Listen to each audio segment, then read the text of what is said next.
ನೀನು ಬಂದು ಅವನಿಗೆಲ್ಲ ಸರಿಗಿದೆ ಅಂತ ಹೇಳಿದ್ರೆ ನನಗೆ ಅಷ್ಟೇ ಸಂತೋಷ ಕಣೋ. ಸಾರಿ ಕಣೋ ರಾಮದಾಸ, ಅಲ್ಲಿ ಆದಿ ಒಬ್ಬ ಇದ್ದಾನೇನು ಕಾರಣಕ್ಕೋಸ್ಕರ ಆ ರೀತಿ ಹೇಳಿದೆ ಅಷ್ಟೇ. ಆದ್ರೆ ಸಮಸ್ಯೆನೇ ಬೇರೆ ಇದೆ ಕಣ. ಏನೋ ಹೇಳ್ತಿದ್ಯಾ? ಹೌದು ಕಣ, ವಿಷಯ ತುಂಬಾ ಸೀರಿಯಸ್ ಆಗಿದೆ. ನನಗೊಂದು ಹೆಲ್ಪ್ ಮಾಡ್ತೀಯಾ? ಆ ಭಾಗ್ಯ ಅಂತಿದಾರಲ್ಲ, ಅವ್ರನ್ನ ಹೊರಗಡೆ ಕರಿತೀಯಾ?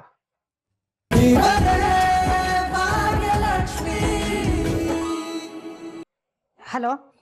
ಎಮ್ಮೆ, ಏನೇ ನಿನ್ ಪ್ರಾಬ್ಲಮ್? ಅಷ್ಟೊಂದ್ಸಲ ಕಾಲ್ ಮಾಡ್ತಿದ್ದೀನಿ ಅಂದ್ಮೇಲೆ ಏನೋ ಒಂದು ಎಮರ್ಜೆನ್ಸಿ ಇರತ್ತೆ ಅಂತ ತಾನೇ ಅರ್ಥ. ಕಾಲ್ ಎತ್ತಕ್ಕೆ ಏನ್ ನಿನ್ಗೆ? ನಾನು ಪದೇ ಪದೇ ಫೋನ್ ಕಟ್ ಮಾಡ್ತಿದ್ದೀನಿ ಅಂದ್ರೆ ಬಿಸಿ ಅಂತ ಅರ್ಥ ತಾನೆ. ನೋಡು, ಜಾಸ್ತಿ ಇರಿಟೇಟ್ ಮಾಡ್ಬೇಡ. ನಾನೇ ನಿನಗೆ ಉಭಯ ಕುಶಲೋಪರಿ ಮಾತಾಡೋದಕ್ಕೆ ಕಾಲ್ ಮಾಡ್ತಿಲ್ಲ. ಅಷ್ಟಕ್ಕೂ ಮಾಡೋದಕ್ಕೆ ನೀನೇ ನನ್ನ ಹೆಂಡತಿ ಅಲ್ಲ, ರಿಮೆಂಬರ್? ಡಿವೋರ್ಸ್ ಆಗಿದೆ. ಮತ್ ಇವಾಗ ಯಾಕೆ ಕೊಂಕಣ ಸುತ್ತಿ ಮೈಲಾರಕ್ಕೆ ಬರ್ತಾ ಇದ್ದೀರಿ? ವಿಷಯ ಏನು ಅಂತ ಹೇಳಿ. ಹೇಳ್ತೀನಿ, ಹೇಳ್ದೆ ಇರೋದಕ್ಕಾಗತ್ತಾ? ನೀನ್ ಮುದ್ದಿನ ಮಗ ಅಂತ ಗನಂದಾರಿ ಕೆಲಸ ಮಾಡಿದಾನೆ. ತನ್ಮಯ ಅವನೇನ್ ಮಾಡ್ದ? ತನ್ಮಯ್ ಡ್ಯಾಡ್ ಮಾತಾಡ್ತಾ ಇರೋದ? ಹೌದು. ನಿಮ್ ಮಗ ಸ್ಕೂಲಲ್ಲಿ ಒಂದು ಮಿಸ್ಕ್ರಿಯೇಟ್ ಮಾಡಿದ್ದಾನೆ. ಏನಾಯ್ತು ಅಂತ ಹೇಳಿ. ನಿಮ್ಮ ಮಗ ಒಬ್ಬ ಸ್ಟೂಡೆಂಟ್ಗೆ ಹೊಡೆದಿದ್ದಾನೆ. ಮಕ್ಕಳನ್ನ ಹೇಗ್ ಬೆಳೆಸ್ಬೇಕು ಅಂತ ಗೊತ್ತಿಲ್ಲ ಅಲ್ವಾ ನಿನ್ಗೆ? ನಾನ್ ನಿಮ್ ಜೊತೆ ಇದ್ದಾಗ ಎಂತ ಒಳ್ಳೆ ಸಂಸ್ಕಾರ ಕೊಟ್ಟಿದ್ದೆ. ಒಂದು ದಿನಾನು ಒಂದು ಕಂಪ್ಲೇಂಟು ಬಂದಿಲ್ಲ. ನಾನ್ ಮಕ್ಕಳನ್ನ ನಿಮಗ್ ಬಂದಿದ್ದು ದಿನಕ್ಕೊಂದು ಕಂಪ್ಲೇಂಟ್. ಪಾಪ ಮಕ್ಳಿಗಂದ್ ಏನ್ ಪ್ರಯೋಜನ? ಬೆಳೆಸೋರ್ ಸರಿ ಇದ್ರೆ ತಾನೆ. ನಂದೇ 1000 ಚಿಂತೆ ಇದೆ, ಅದ್ರ ಮಧ್ಯದಲ್ಲಿ ನಿಂದು ಬೇರೆ. ಇರಿಟೇಟಿಂಗ್.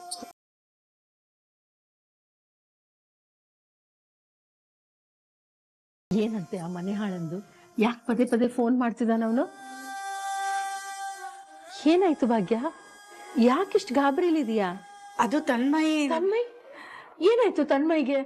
ಅತ್ತೆ, ಸ್ಕೂಲಲ್ಲಿ ಯಾವ್ದೋ ಹುಡ್ಗಂಗೆ ಹೊಡೆದು ಬಿಟ್ಟಿದಾನಂತೆ. ಆ ಹುಡ್ಗ ಮೂರ್ಛೆ ಹೋಗಿದಾನಂತೆ. ಅದಕ್ಕೆ ಪ್ರಿನ್ಸಿಪಲ್ ಅವನನ್ನ ಸ್ಕೂಲಿಂದ ಹೊರಗಡೆ ಹಾಕಿದಾರಂತೆ. ಒಂದ್ ಕೆಲ್ಸ ಮಾಡು, ಆ ಪ್ರಿನ್ಸಿಪಾಲ್ಗೆ ಫೋನ್ ಮಾಡು.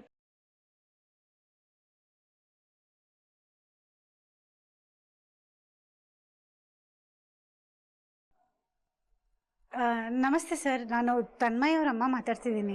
ಏನ್ ಮೇಡಮ್, ನಿಮ್ಗೆ ಯಾವಾಗಿಂದ ಫೋನ್ ಮಾಡ್ತಾ ಇದ್ದೀನಿ, ಫೋನೇ ಪಿಕ್ ಮಾಡ್ತಾ ಇಲ್ಲ. ನೋಡಿ, ನಿಮ್ ಮಗ ಒಬ್ಬ ಸ್ಟೂಡೆಂಟ್ ಕೊಡ್ದು ಅನ್ಕಾನ್ಶಿಯಸ್ ಆಗೋ ತರ ಮಾಡಿದ್ದಾನೆ. ಇಮಿಡಿಯೇಟ್ಲಿ ಸ್ಕೂಲು ಬಂದು ನಮ್ಮನ್ನು ಭೇಟಿ ಮಾಡಿ. ಅಲ್ಲಿವರೆಗೂ ತನ್ಮಯ್ನ ಕ್ಲಾಸ್ ರೂಮ್ಗೆ ನಾವು ಸೇರ್ಸೋದಿಲ್ಲ. ಏನಂದ್ರು? ಏನಿಲ್ಲ ಅತ್ತೆ, ನಾನು ಸ್ಕೂಲ್ಗೆ ಹೋಗ್ಬೇಕಂತೆ. ನಾನು ಹೋಗೋವರೆಗೂ ಅವನನ್ನ ಸ್ಕೂಲ್ ಒಳಗೆ ಸೇರ್ಸಲ್ಲ ಅಂತ ಹೇಳಿದ್ರು. ಸರಿ, ತಡ ಮಾಡೋದು ಬೇಡ, ನಾವ್ ಈಗ್ಲೇ ಹೋಗೋಣ. ಒಂದ್ ಕೆಲ್ಸ ಮಾಡೋಣ, ಹೇಳು, ಇವ್ರಿಗೆ ಒಂದ್ ಮಾತು ಹೇಳ್ಬಿಟ್ಟು ಹೋಗೋಣ ಬಾ.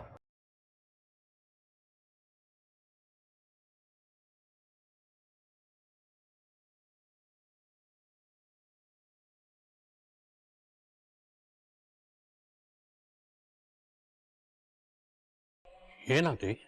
ಇಷ್ಟೊಂದು ದೊಡ್ಡ ಪ್ರಾಬ್ಲಮ್ ಆಗಿತ್ತ ನಿನ್ಗೆ? ಹೌದು ಕಣ, ಆ ಪ್ರಾಬ್ಲಮ್ ಆಗಿತ್ತು ಅಂತಲೇ ಅವನನ್ನು US ಕಳಿಸಿದ್ದು.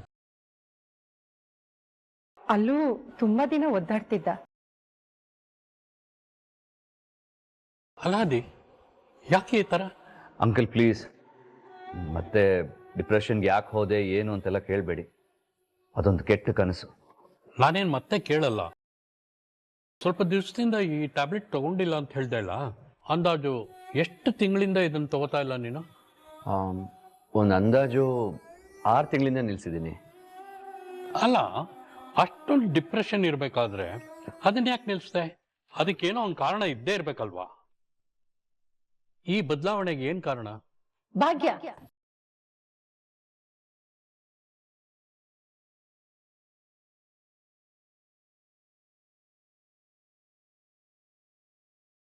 ಏನ್ ಹೇಳ್ತಾ ಇದೀಯಮ್ಮ? ಅಲ್ಲ, ನನ್ನ ಮಾತಿನ ಅರ್ಥ ಏನಪ್ಪಾ ಅಂದ್ರೆ, ನೀವ್ ಹೇಳ್ದ ಹಾಗೇನೆ 6 ತಿಂಗಳ ಹಿಂದೆ ನಮ್ಮ ಆದಿಗೂ ಭಾಗ್ಯಗೂ ಫ್ರೆಂಡರ್ಶಿಪ್ ಆಯ್ತು. ಇಬ್ರು ಕ್ಲೋಸ್ ಫ್ರೆಂಡ್ಸ್.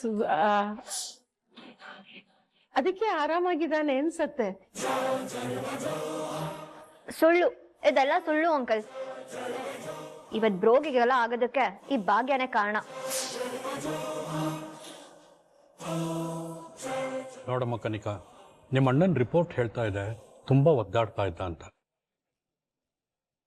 ಆದ್ರೆ 6 ತಿಂಗಳಿಂದ ಎಲ್ಲ ಸರಿ ಇದೆ ಅಂದ್ರೆ ಅದಕ್ಕೆ ಆ ಫ್ರೆಂಡ್ಶಿಪ್ಪೇ ಕಾರಣ.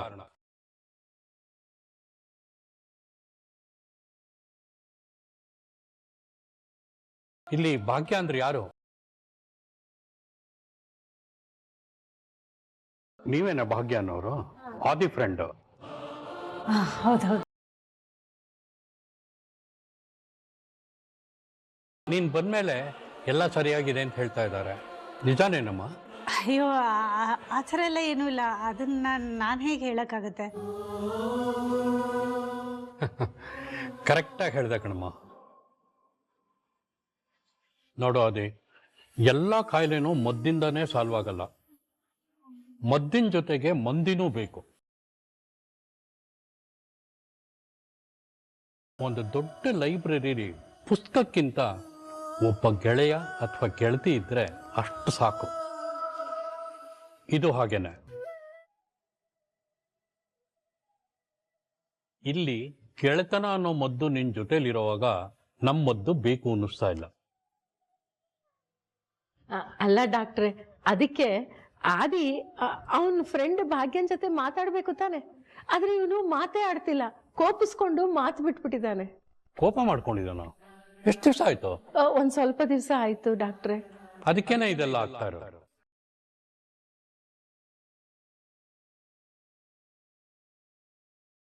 ನೋಡೋ ಅದಿ, ಗೆಳೆತನ ಅಂದಮೇಲೆ ಜಗಳ ಆಡೋದು ಕಾಮನ್. ಹಾಗಂತ ಸಣ್ಣ ಸಣ್ಣ ವಿಷಯಕ್ಕೆ ಜಗಳ ಆಡೋದು ತಪ್ಪಾಗುತ್ತೆ ಅದೇ. ನೀನು ಹಾಗೆಮ್ಮ, ಜಗಳ ಎಲ್ಲ ಮಾಡಬೇಡಮ್ಮ. ಆ ದಿನ ಆರಾಮಾಗಿ ನೋಡ್ಕೋಬೇಕು. ಅಂಕಲ್, ಬ್ರೋನ ನೋಡ್ಕೊಳ್ಳೋದಕ್ಕೆ ನಾವೆಲ್ಲ ಇದೀವಿ. ಆರಾಮಾಗಿ ನೋಡ್ಕೊಳ್ತೀವಿ, ಅವಳೇನ್ ಬೇಕಾಗಿಲ್ಲ. ಮನೇಲಿ ಇಷ್ಟೊಂದು ಜನ ಇದೀವಿ, ಇನ್ನೂ ಬೇಕಾದ್ರೆ ಕೇರ್ ಟೇಕರ್ಸ್ನ ಕರೆಸ್ತೀವಿ. ನೋಡಮ್ಮ, ಮನೇಲಿ ಎಷ್ಟು ಜನ ಇದ್ದಾರೆ ಅನ್ನೋದು ಮುಖ್ಯ ಅಲ್ಲ, ಮನಸ್ಸಿಗೆ ಹತ್ರ ಆದವರು ಎಷ್ಟು ಜನ ಇದ್ದಾರೆ ಅನ್ನೋದೇ ಮುಖ್ಯ.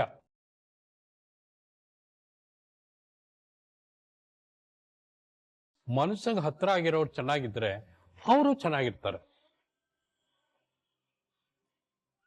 ನೋಡು ರಾಮದಾಸ, ನಿನ್ ಮಗ ಎಲ್ಲಾರ ಜೊತೆ ಆರಾಮಾಗಿದ್ರೆ ಅವನ್ಗೆ ಯಾವ ಮಾತ್ರನೂ ಬೇಡ ಕಣ. ಈಗೆಲ್ಲ ಯೋಚನೆ ಬಿಟ್ಟು ಅವನ್ ರೆಸ್ಟ್ ಮಾಡಬೇಕು, ಅದೇ ಮುಖ್ಯ. ನಾನು ಎವ್ರಿ ವೀಕ್ ಬಂದು ಅವನು ಚೆಕ್ ಮಾಡಿ ಹೋಗ್ತೀನಿ, ಓಕೆನಾ? ಸರಿ ಕಣಪ್ಪ, thank you so much. Thanks ಕಿಂಗ್ಸ್ ಏನು ಬೇಡ ಕಣ. ನೋಡು, ನೀನ್ ಚೆನ್ನಾಗಿರೋದು ಎಷ್ಟು ಮುಖ್ಯನೋ ನಿನ್ ಮಗ ಚೆನ್ನಾಗಿರೋದು ಅಷ್ಟೇ ಮುಖ್ಯ ನನಗೆ. ನಾನು ನಿನ್ ಬರ್ತೀನಿ ಕಣ. ಸರಿ ಕಿಶನ್, ಸ್ವಲ್ಪ ಅವ್ನು ಬಿಟ್ಟು ಬಾರ. ಅವನ್ ಬೇಡ ಕಣ, ನೀನೇ ಬಂದು ಬಿಡಕ್ಕಾಗಲ್ವಾ? ನಾನಾ? ಏನೋ ಎಷ್ಟೋ ದಿನ ಆದ್ಮೇಲೆ ನಿನ್ ಮನೆಗೆ ಬಂದಿದ್ದೀನಿ, ನೀನ್ ಬಂದು ಬಿಟ್ಕೊಡಕ್ಕಾಗಲ್ವಾ? ಬಾ. ಸರಿ ಸರಿ ಬರ್ತೀನಿ, ಬಾ. ನಾನು ಇವ್ರನ್ನ ಬಿಟ್ಟು ಬರ್ತೀನಿ. ಕೇರಾದಿ, ಸ್ವಲ್ಪ ಗಮನ ಕೊಡ್ರಪ್ಪ ಆ ಕಡೆ.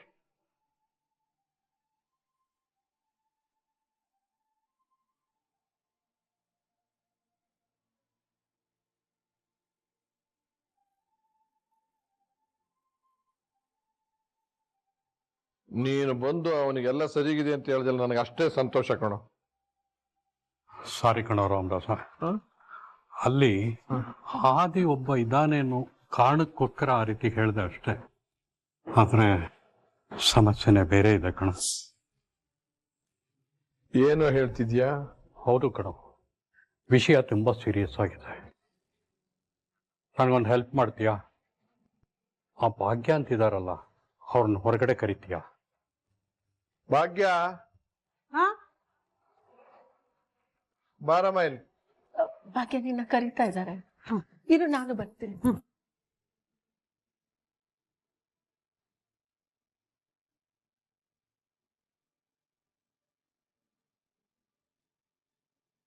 ಹಾಗೆ ಡಾಕ್ಟ್ರು ನಿನ್ನ ಹತ್ರ ಏನೋ ಮಾತಾಡ್ಬೇಕಂತೇಳಿ ನೋಡಮ್ಮ. ಕನಿಕಾ, ನಾನು ಮಾತಾಡಬೇಕು ಅಂತ ಹೇಳಿದ್ದು ಭಾಗ್ಯನ ಹತ್ರ. ದಯವಿಟ್ಟು. Sorry uncle. ಅಲ್ಲಮ್ಮ, ನೀವಿರಿ.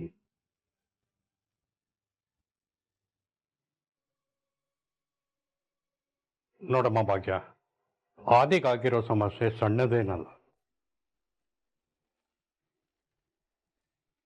ಅವನ ರಿಪೋರ್ಟ್ ನೋಡಿ ನನಗೆ ಟೆನ್ಷನ್ ಆಗೋಯ್ತು. ಅವನು 6 ತಿಂಗಳ ಹಿಂದೆ ಇದ್ದದ್ದು ಇವಾಗಿರೋದಕ್ಕೂ ತುಂಬಾ ವ್ಯತ್ಯಾಸ ಇದೆ.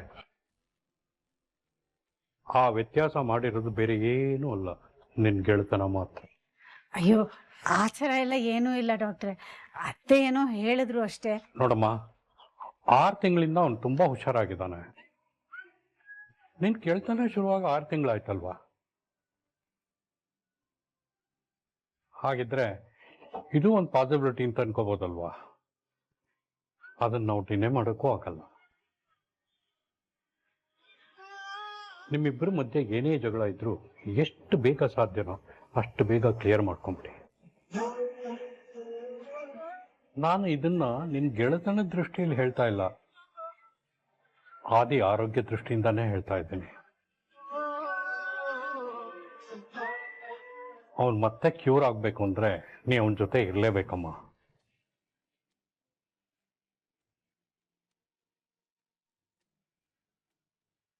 ರಾಮದಾಸ, ಇದನ್ನ ಹೇಳಬೇಕಾಗಿತ್ತು. ನಾನು ಹೇಳಿದೆಲ್ಲ ಹೇಳಿದ್ದೀನಿ. ನೆಕ್ಸ್ಟ್ ವೀಕ್ ಸಿಗ್ತೀನಿ ಕಣ ನಿನಗೆ.